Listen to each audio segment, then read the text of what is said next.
Hello and welcome back to my channel. We're moving ahead into week 5 of our 8-week personal growth series. Last week, we tackled time management and productivity. Today, we're exploring a skill that can revolutionize our relationships: emotional intelligence. Get ready to deepen your connections and create more fulfilling interactions. Just imagine understanding not just your own emotions, but those of others around you. Picture navigating conflicts with ease and building stronger, more meaningful relationships. That is the power of emotional intelligence. By the end of this video, you will have practical strategies to enhance your emotional quotient and transform your relationships. Let's get it started.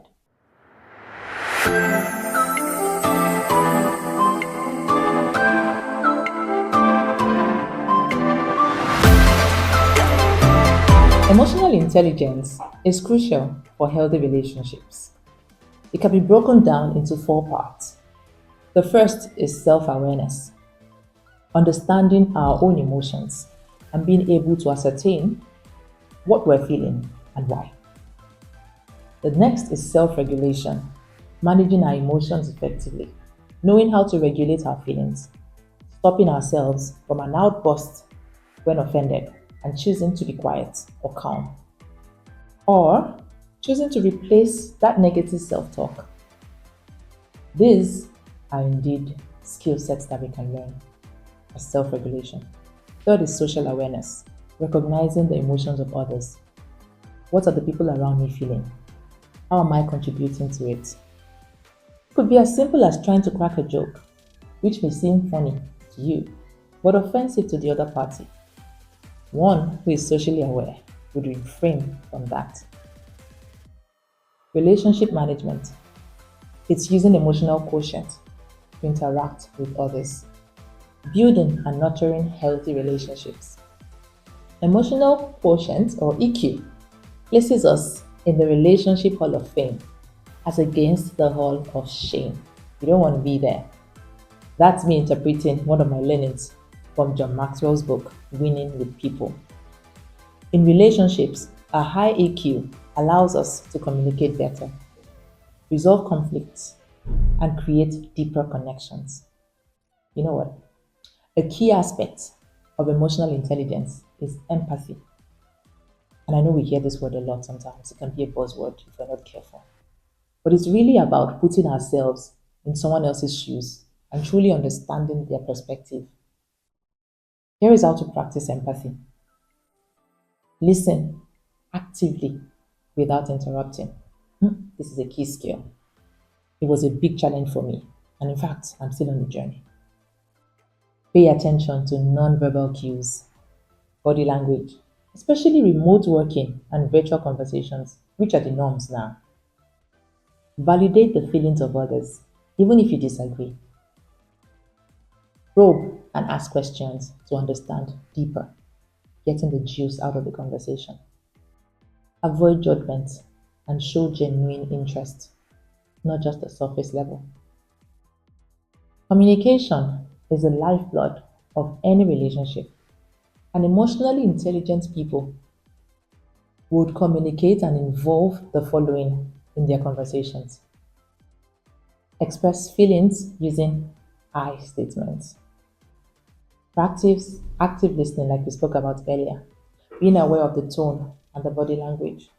Avoiding criticism and contempt. Providing positive feedback and appreciation regularly, making it a conscious effort. I know it's normal to say what's not working, but it's important to also identify what is working and communicate it, not just have it to yourself. They won't know if we don't tell them, right? Conflicts are inevitable. If we're not careful, we can pile it up. But emotionally intelligent people are self-aware and they won't avoid it. What they would do to handle it differently is staying calm and managing emotions first. Listening to understand, not to respond.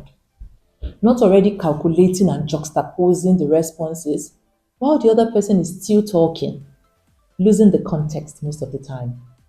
This is not easy, I must admit. And like I said, I am still on the journey. Focus on the issue, not the person. Address the concern or issue Don't attack the person. Look for win win solutions. Be willing to compromise and forgive. Some time back, I had a major disagreement with a close friend. Initially, I was defensive and angry, but then I decided to apply emotional intelligence, putting things in context and setting aside my emotions. I took a step back. I tried to understand their perspective, and after some time, brooding on it, I communicated my feelings calmly. I was able to put it into words. Not only did we resolve the conflict, but I felt a lot lighter. You know how happy it can feel when we move around with unresolved conflict? Very uncomfortable, especially when around that individual. That experience taught me the true power of emotional intelligence in relationships, and I am still learning.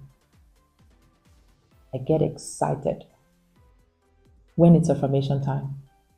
Will you join me this time? I am aware of my emotions and how I impact others too. I will pay attention to my feelings and regulate it when required. I choose empathy and peace. This will remind you to approach your relationships with empathy and understanding. Are you ready for a weekly challenge? You know we won't go without one. This week, I want you to practice active listening in your conversations. Focus on truly understanding the other person without planning your responses. No pre-calculations. Keep a journal of your experiences and insights. Share your biggest takeaway in the comments below.